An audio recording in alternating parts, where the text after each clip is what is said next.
Hello everyone, আসসালামু আলাইকুম রহমতুল্লাহ। আজকে আমরা আলোচনা করব Jessore board 2019। So let's get start.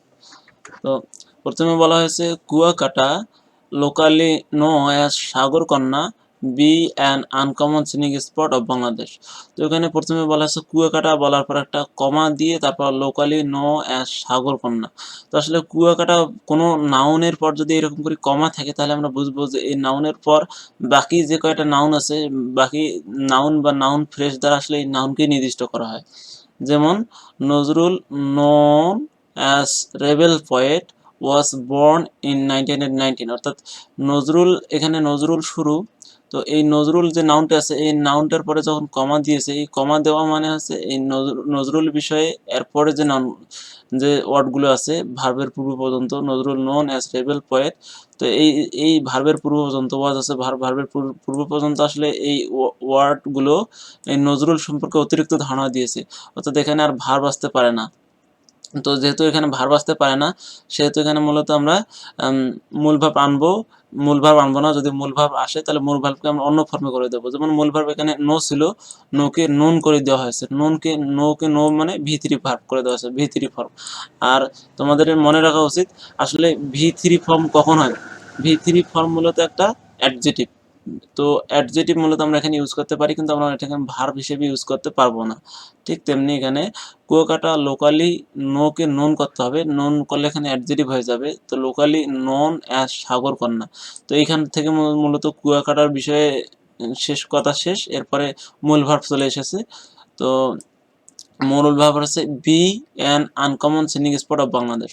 তো কুয়াকাটা থার্ড পারসন সিঙ্গুলার, তো থার্ড পারসন সিঙ্গুলার এবং আমরা জানি যে এটা প্রেজেন্ট ইনডিফিনিটের সেন্স, যে Kuakata known as an uncommon scenic spot of Bangladesh. তো এটা বোঝা যাচ্ছে যে এটা হচ্ছে একটা প্রেজেন্ট ইনডিফিনিট টেন্সের ধারণা। তো কুয়াকাটা এরপরে এই কুয়াকাটা থার্ড পারসন সিঙ্গুলার হওয়ার কারণে আমাদের এখানে মূলত বি ভার্বের জায়গায় অল টাইম ইজ বসবে যদি প্রেজেন্ট ইনডিফিনিট টেন্স হয় এবং সাবজেক্ট থার্ড পারসন সিঙ্গুলার হয়। তো Kuakata is an uncommon scenic spot of Bangladesh. তো এরপর Kuakata take its origin from the story of kua or well dug on the sea shore. তো সি শাওয়ার। তো এখানে কুয়াকাটা আছে থার্ড পারসন সিঙ্গুলার। তা আমাদের দেখতে হবে Kuakata take its origin from the story of kua or well dug on the sea shore shower. তো এটা আসলে প্রেজেন্ট টেন্সের, কিন্তু আমরা জানি যে প্রেজেন্ট টেন্সের ক্ষেত্রে যদি কোনো কাজ অতীতে ঘটে থাকে কিন্তু ওই কাজের রেশ এখন পর্যন্ত আছে। যেমন কুয়াকাটায় যে আমাদের কুয়াকাটার যে উৎপত্তি, সেটা উৎপত্তি হয়েছিল অনেক আগে, কিন্তু সেটা কিন্তু এখনই প্রবাহমান। তো আসলে এই ক্ষেত্রে আমরা এখানে প্রেজেন্ট পারফেক্টের যে ধারণাটা সেটা ইউজ করতে পারি। তো প্রেজেন্ট পারফেক্টের ধারণা হচ্ছে অনেক আগেই জিনিসটার সৃষ্টি অথবা অনেক আগেই কাজ হয়েছে কিন্তু এখনো রেশ আছে। তো কুয়াকাটার ঠিক তেমনি Kuakata take its origin from the story of kua and well ducks. তো অরিজিন পেয়েছে অনেক আগে কিন্তু এখনো কিন্তু অরিজিনটা আছে, অর্থাৎ এখনো রেশটা আছে। তো এই জন্য আমরা প্রেজেন্ট পারফেক্ট ইউজ করবো। তো প্রেজেন্ট পারফেক্টের ক্ষেত্রে কুয়াকাটা যেহেতু আছে, তো থার্ড পারসন সিঙ্গুলার, এই জন্য আমরা হ্যাভ এবং হ্যাজের মধ্যে শুধু হ্যাজ ইউজ করবো, হ্যাভ ইউজ করবো না। তো প্রেজেন্ট পারফেক্ট টেন্সের স্ট্রাকচার আছে হ্যাজ প্লাস হ্যাজ অবলিক ভি3। তো আমাদের হ্যাজ নিলাম এবং টেকের ভি3 আছে টেক টু টেকেন। এখানে জাস্ট টেকেন হবে, লাস্টে এন হবে আর কি। তো Kuakata has taken it's origin from the story of কুয়া are well dug on the C shower. It allow a visitor to watch both the sunrise and sunset from the beach. তো ইট allow a visitor, এটা অনুমতি দেয় একজন পরিদর্শককে to watch both sunrise and sunset from the beach. তো বোঝা যাচ্ছে এটা প্রেজেন্ট ইনডিফিনিট টেন্সের প্রেজেন্ট ইনডিফিনিট টেন্স। তো প্রেজেন্ট ইনডিফিনিট টেন্স হলে আমরা সাবজেক্টের দিকে তাকাবো। তো সাবজেক্ট আসছে it, third person singular. Subject যদি থার্ড পারসন সিঙ্গুলার হয় তাহলে আমরা যদি ভার্ব থাকে তো ভার্বের সাথে এস বা ইয়ে যুক্ত করবো, তাহলে আমাদের জাস্ট এখানে ভার্বের সাথে এস যুক্ত হবে। It allows a visitor to watch both the sunrise and sunset from this beach. তো the beach have a typical natural setting, অর্থাৎ এখানে বোঝা যাচ্ছে দ্য বিচ হ্যাভ আছে এ টাইপিক্যাল ন্যাচারাল সেটিং। তো বোঝা যাচ্ছে এটা প্রেজেন্ট ইনডিফিনিট টেন্স। যদি প্রেজেন্ট ইনডিফিনিট টেন্স হয় তো দ্য বিচ হচ্ছে থার্ড পারসন সিঙ্গুলার। তো থার্ড পারসন সিঙ্গুলার হওয়ার কারণে আমরা হ্যাভ ভার্ব যদি থাকে তো হ্যাভের পরিবর্তে আমরা হ্যাভ, হ্যাজ, হ্যাড তিনটে ইউজ করতে পারি। কিন্তু এটা present indefinite tense. Present indefinite tense যদি হয় এবং সাবজেক্ট যদি থার্ড পারসন সিঙ্গুলার হয় তাহলে আমরা অবশ্যই হ্যাজ ইউজ করব। তো এখানে জাস্ট হ্যাজ ইউজ হবে। তো এখানে জাস্ট হ্যাজ।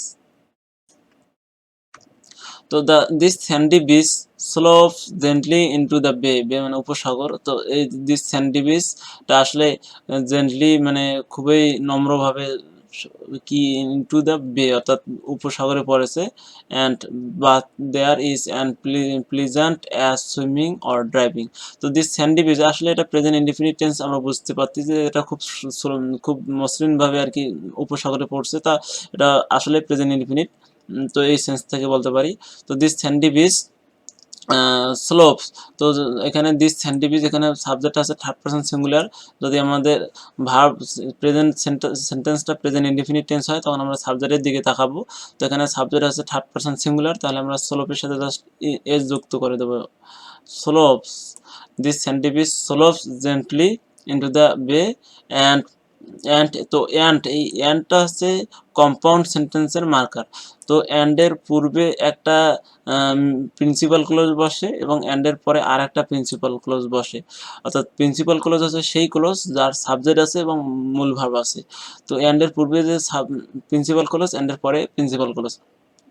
তো আমি বলছি যে সেন্টেন্সের শুরুতে যদি গ্যাপ থাকে তো আমরা জাস্ট ভার্বের সাথে আইএনজি যুক্ত করে দেবো। অর্থাৎ এখানে এই যে অ্যান্ডের পর একটা মেইন ক্লোজ বলতে একটা স্বয়ংসম্পূর্ণ সেন্টেন্সে বলা চলে। জাস্ট আমরা স্বয়ংসম্পূর্ণ সেন্টেন্স বলি, যদিও এটা স্বয়ংসম্পূর্ণ সেন্টেন্স না, মানে স্বয়ংসম্পূর্ণ সেন্টেন্সের মতোই। তো and but there is and pleasant. তো এখানে শুরুতে গ্যাপ আছে, শুরুতে গ্যাপ থাকলে আমি বলেছি ভার্বের সাথে আইএনজি যুক্ত করতে হবে, কিন্তু তারপরে দেখতে হবে এরপরে ভার্ব আছে নাকি। তো এখানে একটা ভার্ব আছে ইজ এবং সেন্টেন্সের শুরুতে একটা ভার্ব আছে, সেটা নাউনের জায়গায় আছে। তো জাস্ট আমরা এটার সাথে আইএনজি জুড়ে দেবো। তো বাথিং, THING বাথিং। তো এখানে জাস্ট আইএনজি হবে কারণ সেন্টেন্সের শুরুতেই সেন্টেন্স বলতে এন এর পরে তো নতুন ক্লোজ, মেইন ক্লোজ যেটা প্রিন্সিপাল ক্লোজ। তো প্রিন্সিপাল ক্লোজে সাবজেক্ট আনতেই হবে। তো আমাদের এখানে সাবজেক্ট এখানে যে শুরুতে বাদ আছে, তো আমরা শুরুতে ভার্ব রাখবো না, ভার্বের সাথে আইএনজি করে আমরা সেটাকে নাউনে পরিণত করবো। তো বাথিং দেয়ার, আর এখানে তো ভার্ব আছেই, তো ভার্ব না থাকলে অন্য বিষয় হতো। তো bathing there is a pleasant as is swimming or driving. তো ফিশিং বোটস, তো এখানে বোটস একটা আছে ভার্ব অর্থাৎ নৌকা চালানো, বোটস মানে নৌকা চালানো। তো fishing boats play in the bay of Bengal. তো এখানে ফিশিং বোটস এরপরে প্লে আর একটা ভার্ব এসেছে। তো একটা ভার্বের পর যদি আর একটা ভার্ব আসে, ডাবল ভার্ব আসলে মূলত আমরা যদি উদ্দেশ্য বোঝায় তাহলে টু প্লাস ভার্ব, আর উদ্দেশ্য না বোঝালে ভার্বের সাথে আইএনজি যোগ করে দিই। তো fishing boats play in the bay of Bengal. তো এখানে বোঝা যাচ্ছে যে ফিশিং বোটস মানে নৌকা নৌকা নৌকা মানে মাছ ধরা নৌকা চালানো, play in the bay of Bengal and. তো এখানে বোঝা যাচ্ছে যে এটা আসলে আমাদের উদ্দেশ্য বোঝায় না। তো উদ্দেশ্য যদি না বোঝায় তাহলে মূলত আমরা কি করব, সেখানে মূলত আমরা ভার্বের সাথে আইএনজি করে দেবো। তো ফিশিং বোট প্লেইং, তো জাস্ট এখানে প্লেইং হবে, আইএনজি হবে, flying. Fishing boat flying in the bay, তো এখানে প্লাইং হবে, লেখা যাচ্ছে না মাউস দিয়ে। তো fishing boats flying in the bay of Bengal and, এবং এখানে অ্যান্ডের পরে আমি বলেছি অ্যান্ড হচ্ছে কম্পাউন্ড সেন্টেন্সের মার্কার। অ্যান্ডের পরে একটা স্বয়ংসম্পূর্ণ ক্লোজ বসে যেখানে সাবজেক্ট ভার্ব থাকে এবং অ্যান্ডের পরেও থাকে।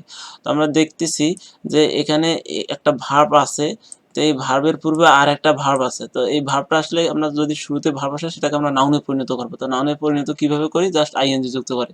তো এখানে সার্ভ থেকে সার্ফিং হবে। তো এটাকে আমরা সার্ভ থেকে জাস্ট সার্ফিং করে দেবো, SURFING, সার্ফিং। তো জাস্ট এখানে সার্ফিং করে দেবো, surfing ওয়াভেস to the ভিব্রান্ট colour of Kuakata. তো শেষে বলা হচ্ছে step text two preserve the beauty of famous bitches.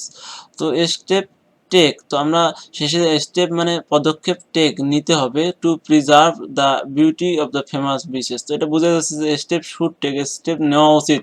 কিন্তু সবচেয়ে বড় কথা হচ্ছে যে স্টেপ অর্থাৎ পদক্ষেপ এখানে সাবজেক্ট হিসেবে আছে, কিন্তু পদক্ষেপ নেওয়ার নিজে নিজে নিতে পারে না, মানে টেক করার কাজটা তো আর স্টেপ করতে পারে না, অর্থাৎ স্টেপ পদক্ষেপ তো আর নিতে পারে না কোনো কিছু। তো পদক্ষেপকে আমরাই নিতেই হয়, অন্যদের মানুষদের দ্বারা নিতে হয়। তো এটা আসলে পেসিভ। তো পেসিভ যদি হয় তাহলে আমরা অর্থ মিলার জন্য উচিত আসতেছে শুড টেক, মানে পদক্ষেপ নেওয়া উচিত। এখানে শুড আসতেছে, আমরা শুডের পর জাস্ট একটা বি নেব যদি পেসিভ হয়, তো তারপর ভি3 নেব, শুড বি, এরপরে বি আসবে। এবং যেহেতু এখানে আমাদের বি এরপর যেহেতু পেসিভের ক্ষেত্রে অল টাইম ভি3 হয়, তাহলে টেকেন। তো স্টেপ শুড বি টেকেন, এখানে হবে step should be taken to preserve the beauty of the famous beach. তো আশা করি বিষয়টা বোঝা গেছে। সামনের দিকে নিয়ে ইনশাল্লাহ আরও অন্য কোনো প্রশ্ন বা অন্য কোনো টপিক নিয়ে দেখা হবে। আসসালামু আলাইকুম ওয়া রাহমাতুল্লাহ।